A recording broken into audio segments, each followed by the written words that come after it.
আসসালামু আলাইকুম। আজ আমি শেয়ার করব কোনো রকম আগার আগার বা জেলাটিন ছাড়াই ঘরে তৈরি টক মিষ্টি কাঁচা আমের জ্যাম বা জেলি। এখন বাজারে প্রচুর কাঁচা আম পাওয়া যাচ্ছে।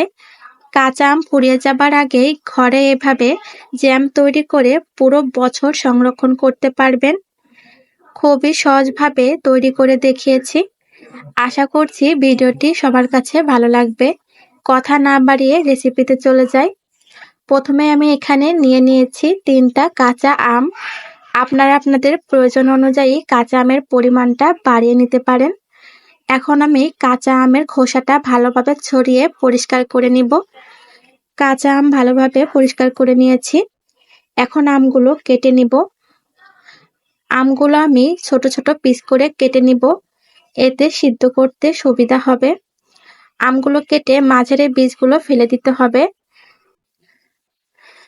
আমি সবগুলো পিস ভালোভাবে ফেলে নিয়েছি। এখন আমগুলো ছোট ছোট পিস করে কেটে নিব। আপনারা চাইলে এখানে আমগুলো গ্রেটার দিয়ে গ্রেট করেও নিতে পারেন। আমি ছোট পিস করে কেটে নিচ্ছি। সবগুলো আমি এমন ছোট ছোট কিউব করে আমি কেটে নিব। সবগুলো আম কেটে নিয়েছি। এখন ভালোভাবে ধুয়ে একটা বাটিতে নিয়ে নিয়েছি। এখন আমগুলো সিদ্ধ করে নিব। এজন্য একটা কড়াই বসিয়ে দিয়েছি চুলাতে। এখানে কেটে রাখা আমগুলো দিয়ে দিয়েছি। এখন এখানে দিয়ে দিব 2 কাপ পরিমাণ পানি। এখন সবকিছু ভালোভাবে নেড়েচেড়ে মিশিয়ে ঢাকনা দিয়ে জাল করে নিব। ফিরে এসেছি বেশ কিছুক্ষণ পর। আমগুলো ভালোভাবে নেড়েচেড়ে দিব। আমগুলো পুরোপুরিভাবে সিদ্ধ করে গলিয়ে ফেলা যাবে না। আমি আর কিছুক্ষণ জাল করে আমগুলো আর একটু নরম করে নিব। দেখুন আমগুলো কিন্তু খুবই ভালোভাবে নরম হয়ে গিয়েছে। এ পর্যায়ে চুলা থেকে নামিয়ে নিতে হবে। পুরোপুরি গলিয়ে ফেলা যাবে না। এখন আমি চুলা থেকে নামিয়ে নিয়েছি। একটা ছাঁকনিতে নিয়ে ভালোভাবে পানিটা ছেঁকে নিতে হবে। আমি সবটুকু পানি ছেঁকে নিয়েছি। এখানে অবশিষ্ট যে আমটুকু থাকবে, এই আমটা দিয়ে আপনারা চাইলে আমের জুস অথবা আমের আমসত্ত্ব বানিয়ে নিতে পারেন। আমি এই আমটা সাইডে রেখে দিচ্ছি। শুধু আমের পানিটা দিয়ে এখানে জেলি তৈরি করব। এখানে আমি আমের নির্যাসের পানিটুকু পেয়ে গিয়েছি। এই পানিটা একটা মেজারমেন্ট কাপ দিয়ে মেপে আমি কড়াইতে নিয়ে নিব। এতে করে চিনির পরিমাণটা দিতে ভালো হবে। এখানে আমার 1 কাপের থেকে একটু বেশি পানি হয়েছে। এজন্য আমি এখানে 1 কাপ পরিমাণ চিনি দিব। যতটুকু পানি হবে ঠিক ততটুকু চিনি এখানে ব্যবহার করতে হবে। যেহেতু এখানে 1 কাপের একটু বেশি হয়েছে, এজন্য আমি 1 কাপ চিনি এখানে দিয়েছি। এটাই পারফেক্ট। এখন ভালোভাবে সবকিছু নেড়েচেড়ে মিশিয়ে নিব যতক্ষণ পর্যন্ত চিনিটা ভালোভাবে গলে না যায়। অবশ্যই ভালোভাবে চিনিটা নেড়েচেড়ে গলিয়ে নিতে হবে। আমি বেশ কিছুক্ষণ জাল করে চিনিটা পানির সঙ্গে ভালোভাবে মিশিয়ে নিয়েছি। এখন এখানে দিয়ে দিব অল্প পরিমাণ গ্রিন ফুড কালার। এখানে অবশ্যই অল্প পরিমাণ ফুড কালারটা দিবেন। এতে করে কাঁচা আমের সুন্দর একটা কালার আসবে, দেখতে অনেক ভালো লাগে। ফুড কালারটা দিয়ে ভালোভাবে নেড়েচেড়ে আমি মিশিয়ে নিচ্ছি।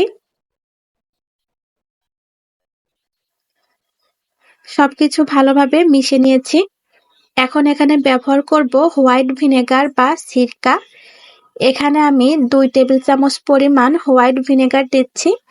এটা প্রিজারভেটিভ হিসেবে কাজ করবে। এখানে হোয়াইট ভিনেগারের বদলে আপনারা লেবুর রসটাও দিতে পারেন। লেবুর রসটা দিলে এখানে 1 টেবিল চামচ পরিমাণ লেবুর রস দিবেন। সবকিছু ভালোভাবে নেড়েচেড়ে আর কিছুক্ষণ জাল করে নিব। এখন আমি এর থিকনেসটা টেস্ট করব।